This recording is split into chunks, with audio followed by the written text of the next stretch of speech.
بسم اللہ الرحمن الرحیم۔ شروع اللہ کے نام سے جو رحمان و رحیم ہے۔ والتین والزیتون وطور سینین وهذا البلد الامین لقد خلقنا الانسان فی احسن تقویم۔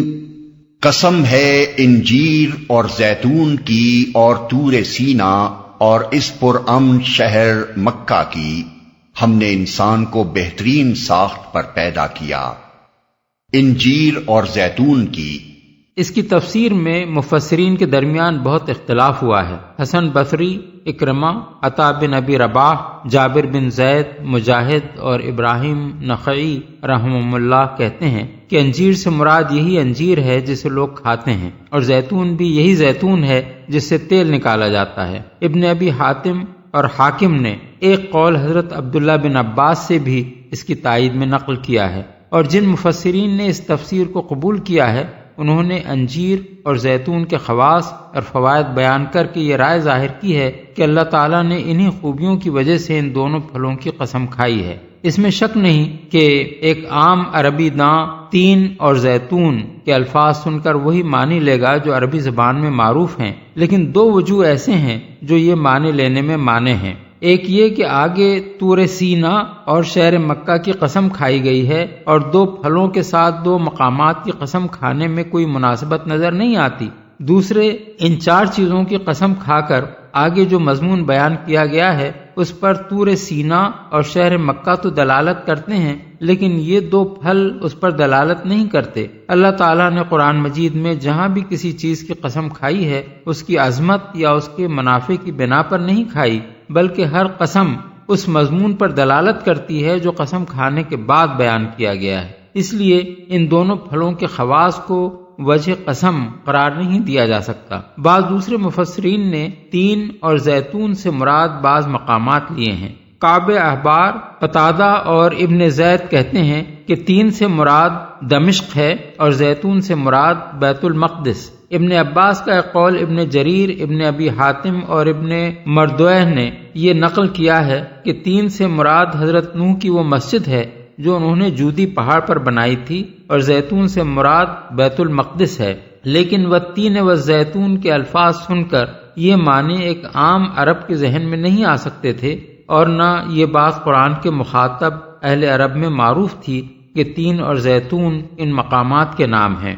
البتہ یہ طریقہ اہل عرب میں رائج تھا کہ جو پھل کسی علاقے میں کثرت سے پیدا ہوتا ہو اس علاقے کو وہ بسا اوقات اس پھل کے نام سے موسوم کر دیتے تھے۔ اس محاورے کے لحاظ سے تین اور زیتون کے الفاظ کا مطلب منابت تین و زیتون یعنی ان پھلوں کی پیداوار کا علاقہ ہو سکتا ہے، اور وہ شام و فلسطین کا علاقہ ہے، کیونکہ اس زمانے کے اہل عرب میں یہی علاقہ انجیر اور زیتون کی پیداوار کے لیے مشہور تھا۔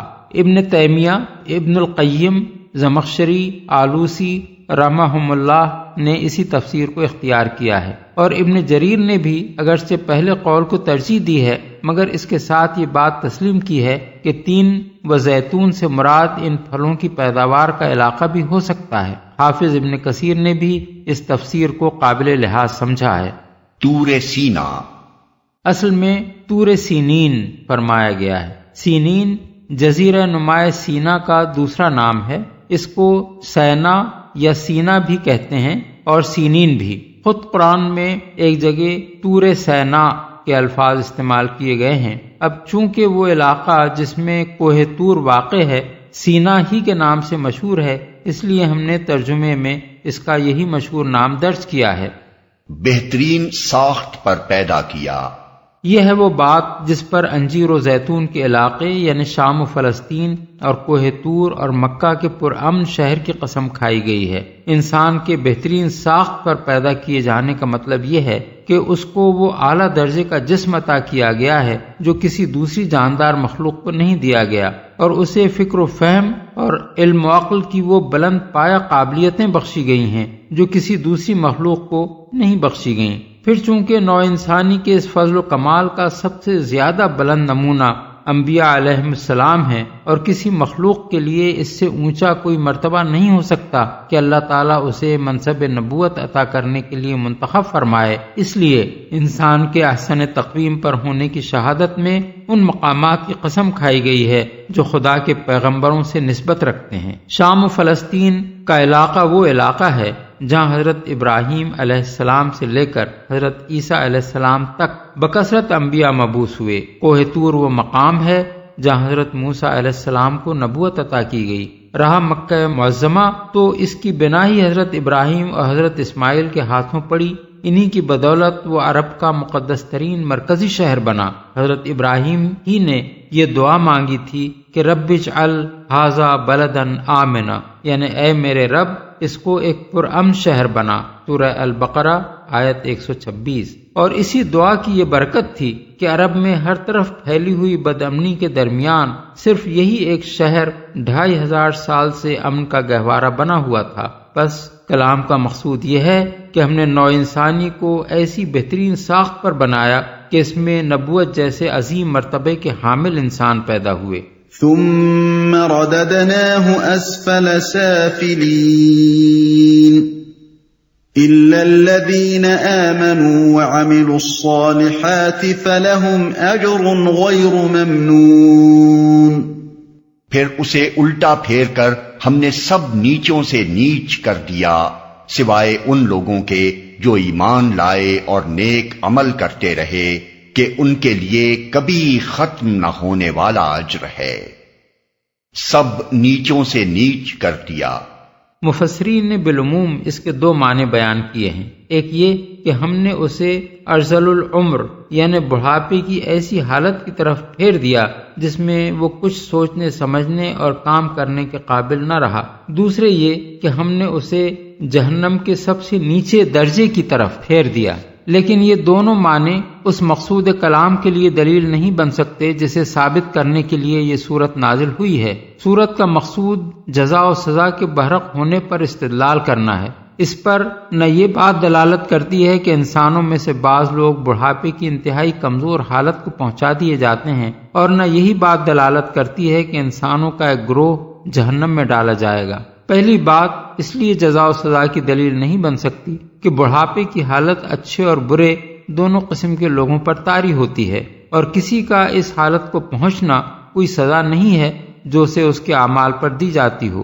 رہی دوسری بات تو وہ آخرت میں پیش آنے والا معاملہ ہے، اسے ان لوگوں کے سامنے دلیل کے طور پر کیسے پیش کیا جا سکتا ہے جنہیں آخرت ہی کی جزا و سزا کا قائل کرنے کے لیے یہ سارا استدلال کیا جا رہا ہے۔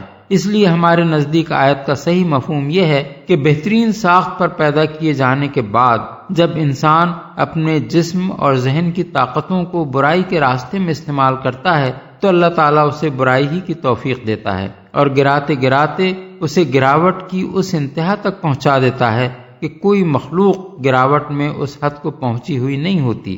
یہ ایک ایسی حقیقت ہے جو انسانی معاشرے کے اندر بکثرت مشاہدے میں آتی ہے۔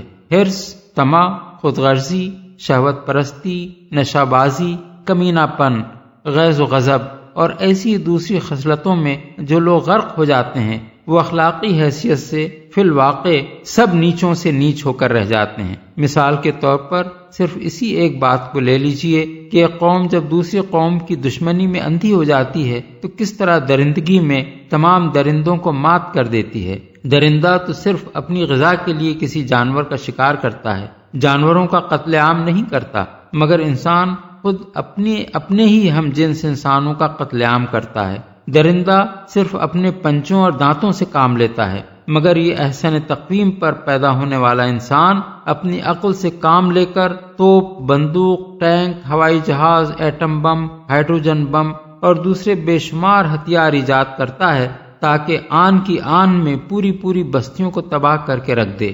درندہ صرف زخمی یا ہلاک کرتا ہے، مگر انسان اپنے ہی جیسے انسانوں کو اذیت دینے کے ایسے دردناک طریقے اختراع کرتا ہے جن کا تصور بھی کبھی کسی درندے کے دماغ میں نہیں آ سکتا۔ پھر یہ اپنی دشمنی اور انتقام کی آگ ٹھنڈی کرنے کے لیے کمینہ پن کی اس انتہا کو پہنچتا ہے کہ عورتوں کے ننگے جلوس نکالتا ہے۔ ایک عورت کو 10 20 آدمی اپنی ہوس کا نشانہ بناتے ہیں، باپوں اور بھائیوں اور شوہروں کے سامنے ان کے گھر کی عورتوں کی عصمت لوٹتے ہیں، بچوں کو ان کے ماں باپ کے سامنے قتل کرتے ہیں، ماؤں کو اپنے بچوں کا خون پینے پر مجبور کرتے ہیں، انسانوں کو زندہ جلاتے اور زندہ دفن کرتے ہیں۔ دنیا میں وحشی سے وحشی جانوروں کی بھی کوئی قسم ایسی نہیں ہے جو انسان کی اس وحشت کا کسی درجے میں بھی مقابلہ کر سکتی ہو۔ یہی حال دوسری بری صفات کا بھی ہے کہ ان میں سے جس کی طرف بھی انسان رخ کرتا ہے اپنے آپ کو ارذل المخلوقات ثابت کر دیتا ہے، حتیٰ کہ مذہب جو انسان کے لیے مقدس ترین شے ہے اس کو بھی وہ اتنا گرا دیتا ہے کہ درختوں اور جانوروں اور پتھروں کو پوجتے پوجتے پستی کی انتہا کو پہنچ کر مرد و عورت کے اعضاء جنسی تک کو پوج ڈالتا ہے، اور دیوتاؤں کی خوشنودی کے لیے عبادت گاہوں میں دیوداسیاں رکھتا ہے جن سے زنا کا ارتکاب کار ثواب سمجھ کر کیا جاتا ہے۔ جن ہستیوں کو وہ دیوتا اور معبود کا درجہ دیتا ہے ان کی طرف اس کی دیومالا میں ایسے ایسے گندے قصے منسوب ہوتے ہیں جو ذلیل ترین انسان کے لیے بھی باعث شرم ہے۔ اجر ہے۔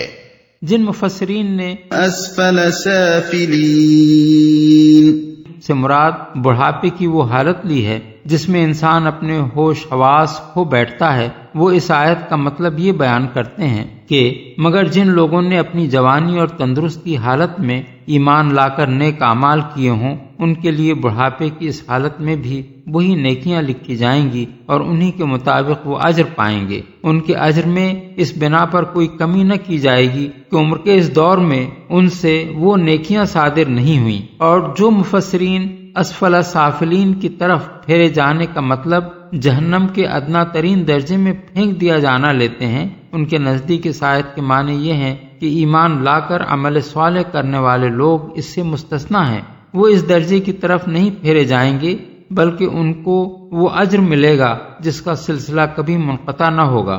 لیکن یہ دونوں معنی اس استدلال سے مناسبت نہیں رکھتے جو جزا و سزا کے برحق ہونے پر اس صورت میں کیا گیا ہے۔ ہمارے نزدیک آیت کا صحیح مطلب یہ ہے کہ جس طرح انسانی معاشرے میں یہ عام مشاہدے کی بات ہے کہ اخلاقی پستی میں گرنے والے لوگ گرتے گرتے سب نیچوں سے نیچ ہو جاتے ہیں، اسی طرح یہ بھی ہر زمانے کا عام مشاہدہ ہے کہ جو لوگ خدا اور آخرت اور رسالت پر ایمان لائے اور جنہوں نے اپنی زندگی عمل صالح کے سانچے میں ڈھال لی وہ اس پستی میں گرنے سے بچ گئے اور اسی احسن تقویم پر قائم رہے جس پر اللہ نے انسان کو پیدا کیا تھا، اس لیے وہ اجر غیر ممنون کے مستحق ہیں، یعنی ایسے اجر کے جو نہ ان کے استحقاق سے کم دیا جائے گا اور نہ اس کا سلسلہ کبھی منقطع ہوگا۔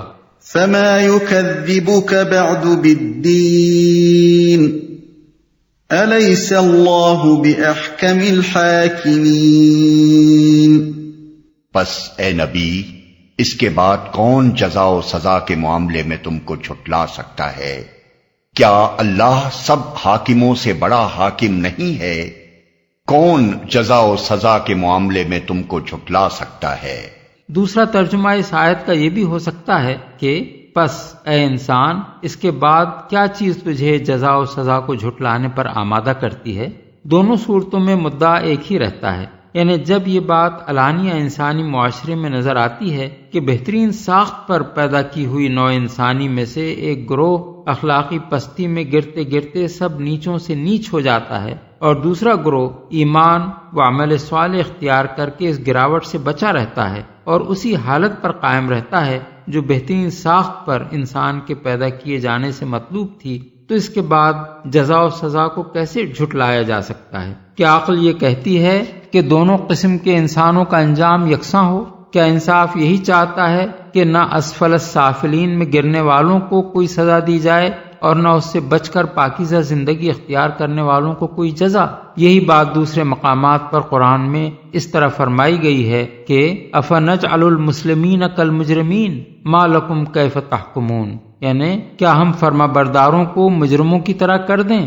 تمہیں کیا ہو گیا ہے، تم کیسے حکم لگاتے ہو؟ سورہ القلم آیات 35 اور 36۔ ام حسب الذین اجترحوا السیئات ان نجعلہم کالذین آمنوا وعملوا الصالحات سواء محیاہم ومماتہم ساء ما یحکمون، یعنی کیا برائیوں کا ارتکاب کرنے والوں نے یہ سمجھ رکھا ہے کہ ہم انہیں ان لوگوں کی طرح کر دیں گے جو ایمان لائے اور جنہوں نے نیک عمل کیے، دونوں کی زندگی اور موت یکساں ہو؟ بہت برے حکم ہیں جو یہ لوگ لگاتے ہیں۔ سورہ الجاثیہ آیت 21۔ کیا اللہ سب حاکموں سے بڑا حاکم نہیں ہے؟ یعنی جب دنیا کے چھوٹے چھوٹے حاکموں سے بھی تم یہ چاہتے ہو اور یہی توقع رکھتے ہو کہ وہ انصاف کریں، مجرموں کو سزا دیں اور اچھے کام کرنے والوں کو صلہ و انعام دیں، تو خدا کے متعلق تمہارا کیا خیال ہے؟ کیا وہ سب حاکموں سے بڑا حاکم نہیں ہے؟ اگر تم اس کو سب سے بڑا حاکم مانتے ہو تو کیا اس کے بارے میں تمہارا یہ خیال ہے کہ وہ کوئی انصاف نہ کرے گا؟ کیا اس سے تم یہ توقع رکھتے ہو کہ وہ برے اور بھلے کو ایک جیسا کر دے گا؟ کیا اس کی دنیا میں بدترین افعال کرنے والے اور بہترین کام کرنے والے دونوں مر کر خاک ہو جائیں گے اور کسی کو نہ بد اعمالیوں کی سزا ملے گی نہ حسن عمل کی جزا؟ امام احمد، ترمذی، ابو داؤد، ابن المنذر، بہقی، حاکم اور ابن مردویہ نے حضرت ابو ہریرہ سے یہ روایت نقل کی ہے کہ رسول اللہ صلی اللہ علیہ وسلم نے فرمایا، جب تم میں سے کوئی سورہ والتین والزیتون پڑھے اور الیس اللہ باحکم الحاکمین پر پہنچے تو کہے بلا وانا علی ذلک من الشاہدین، یعنی ہاں اور میں اس پر شہادت دینے والوں میں سے ہوں۔ بعض روایات میں آیا ہے حضور جب یہ آیت پڑھتے تو فرماتے سبحانک فبلا،